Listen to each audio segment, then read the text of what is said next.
Welcome back to Beartooth Hill Bike Park in Planet Coaster, and in this video we will be doing something very exciting, and this is something that we've not really seen very much on this series, and at first it may not make very much sense for the park that we're doing, but I will explain it. As you can see on your screens right now, there is a roller coaster going in, and this is a Mack Mega Coaster, very similar to Alpina Blitz at Nigloland and Storm at Etnaland.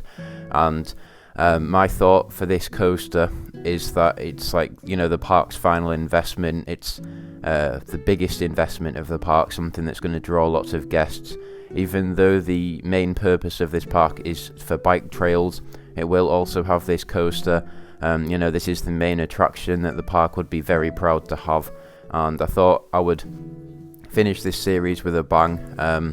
You know, I don't want it to just be another bike trail to finish. But yeah, I'm very happy with how this coaster turns out afterwards, and you are watching some time-lapse footage of me trying to build it, and it took me hours to make this coaster, and to be honest, not much of it did stay. In the end, we do have an inversion at the end. You don't see me build that though. I wasn't recording then, but I was recording all the bits that I didn't keep, so I mean, that's unfortunate. But yeah, so you can see that now I am doing something with the catwalk, going back over it. This is because I'm making a transfer track for this ride. Again, I want to be realistic with this park, so there's transfer tracks on every ride now, and that's just so I can have, you know, realistic access to maintain the ride, so you can move the trains into the maintenance shed. You can see that there is also 2 slots for trains in the maintenance shed. But unfortunately there are some weird problems with operations in this game, and I couldn't find out a consistent way to have the train not stop at the top of the lift hill, with it being block sections, how they work. The train would always stop at the top of the lift hill, so it will only run one train, unfortunately, even though there's 2 gaps for it to go, but it's just something we've got to deal with. But yeah, just there you saw me building the transfer track, and unfortunately the wheels do look a bit like googly eyes. I have changed that now. I've coloured them all into black so they don't look like googly eyes. But yeah, I'm quite happy with how the transfer track turned out. You know, it's a very simple but effective feature to add. And we're now doing some custom foundation work for this ride. It does do this turn just towards the end of the ride over the lake, and I thought that with it being a lake that could easily erode away at the land, and it's a very natural feature, so the park wouldn't have that much control over what this lake does. You know, just to be safe, they would want to put foundations in to make sure that it wouldn't somehow wash away. So it is very strong, but it's slightly underwater, so if you are looking at it from along the lake, it would just reflect the sun, so you won't really see that, fortunately, so it wouldn't be too much of an eyesore. But we are now working on the station, and that is what we'll be doing for most of this video. I'm very happy with how this station turned out. My main inspiration for this was Alpina Blitz as well. Obviously Alpina Blitz was a huge inspiration for the layout, and it's a ride that I have been on personally, and it's a ride that I absolutely love. It's a brilliant coaster, and it's well worth a visit to Nigloland to ride, in my opinion. And this station is very similar to Alpina Blitz, like I just said, and that is because of this Alpine theme. I thought it would be very nice having this type of chalet building. And for this station we are building a staircase to exit. It does have this on Alpina Blitz as well at Nigloland. And yeah, I just wanted to have that in again. I thought it would be a cool feature to have. It adds a bit of variety to the station instead of just having a bog standard entrance and exit. And obviously guests, the in-game guests, won't be able to walk up those stairs, and these stairs here are actually just for park staff access to the maintenance shed, so that will actually be blocked off. But like I've been saying for this series, all of this is cosmetic. There's not actually going to be any guests in the park. I've not made a spawn point because I couldn't find a good way to do it, and they just can't even do mountain bike trails, which was the purpose for this park. So yeah, I think I've explained too many times why I'm not putting paths in, so I will just be using, you know, concrete pieces to make cosmetic paths, even though they're not actually going to be usable. But just there we were making we're still making a ride operator cab. I had to cover up the in-game operator cab for the stairs, as you may have seen for earlier. And yeah, we're just putting in the animatronics so that they look like park staff that are just operating the ride. And yeah, it's quite a simple build. I'm using some of the very similar pieces with this, but it is still quite a different build style. I've not really made any buildings like this. You can see the wood and the glass, these plaster walls for the bottom layer, and then above that it's some very rough wood. It's not the cleanest wood, it's not been polished really, but that's just what this chalet looks like.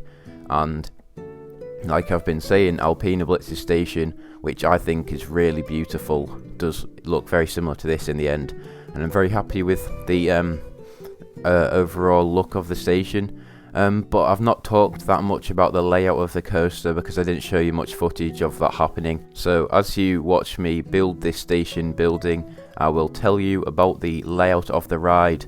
So you can see this lift hill that comes straight out the station, and the lift hill on this is actually quite quick.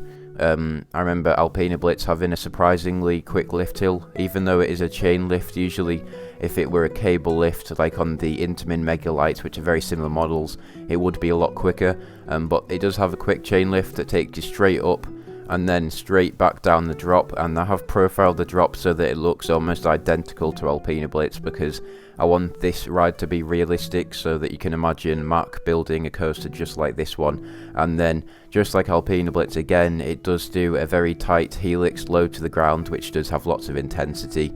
And that part of the ride is quite rattly. It's the kind that'll induce lots of headaches, and it makes the ride a bit less re-rideable if anything, but it's very intense, and it made me grey out most of the times I rode it. I think towards the front it's not as bad, but the back row, yeah, it's intense. And after that you will then go up into a sort of twisted airtime hill, just like Alpina Blitz. Again, it's almost a clone of Alpina Blitz up to this point. And then again, just like Alpina Blitz, it will do a large airtime hill, and that's probably one of the best parts of the ride. If you know the layout of Alpina Blitz, you'll know what I'm talking about. And after that airtime hill, instead of turning right like Alpina Blitz does, it turns left into a small helix, and then another twisted airtime hill underneath the airtime hill that it just went through. And then we do have a bit of a different element.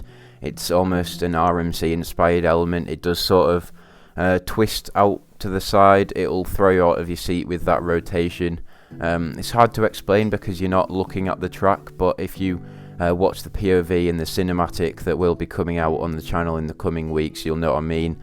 But it's basically an off-axis turn which will throw you out your seat, and then you go through a wave turn, and that's where it leads onto the lake. And so that's where I just built the foundations earlier, and then it goes down close to the water, but just above land it will do a heartline roll.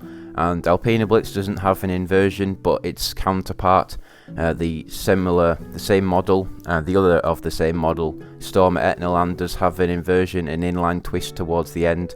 I actually built a heartline roll because I thought they would be a little bit easier to do.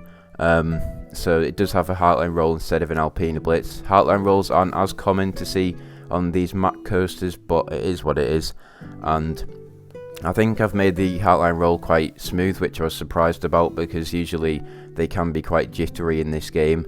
But then after that it will do 2 bunny hills towards the end, and that is the brake run. So it's quite a short ride. I think it's a little bit shorter than Alpina Blitz, but I did measure the duration between the end of the lift hill and the start of the brake run, and I think Alpina Blitz is only longer by about 2 seconds. So I think I've done a good job with making this a realistic Mack Mega Coaster. And you are now watching me put some fences in around this kind of off-access area. So yeah, this is just where the train goes through, and you know, it's unsafe for anyone to be walking in there. And Alpina Blitz does have a lot of these kind of things. I would call them trenches, but they're above ground, so I don't know the name for them, which is why I seem to be stuttering quite a bit. But yeah, I just want it to be realistic and make sure that no guests are going to get hurt if they come too close to the ride. But here are some fences for the queue line. I have been using this specific type of fence quite a lot because they are seen a lot in theme parks, so I want to be realistic with this and make it look like an actual queue. And you can see that the airtime hill does go over this part of the queue, so I thought, again, with all the fencing and that kind of thing, it would be very important to have a shelter to protect guests from falling articles. So I will be building this big, not really aesthetically pleasing build. It's very simple, but yeah, it just does its job. It's not meant to look nice, and we just put the fences in first because if I was going to put a roof on, it would make that difficult. But here is the roof, and this is a TMTK item. I did use this a little bit last episode where we built some of the lakeside activities, and here goes a sail, and again this is for the same reason. It wouldn't, because of the supports, I couldn't have that building going the whole way over, so I had to put that sail in and yeah, have that going over the exit path. You just saw a very quick POV of the ride, and yeah, remember the full POV will be coming soon, but I bet some of you might slow that down just to get a better idea of the ride. And we are coming very quickly to the end of this video. I'm surprised with how fast this video's gone, really. But the last thing we do in this video is build some foundations around this very intense first turnaround.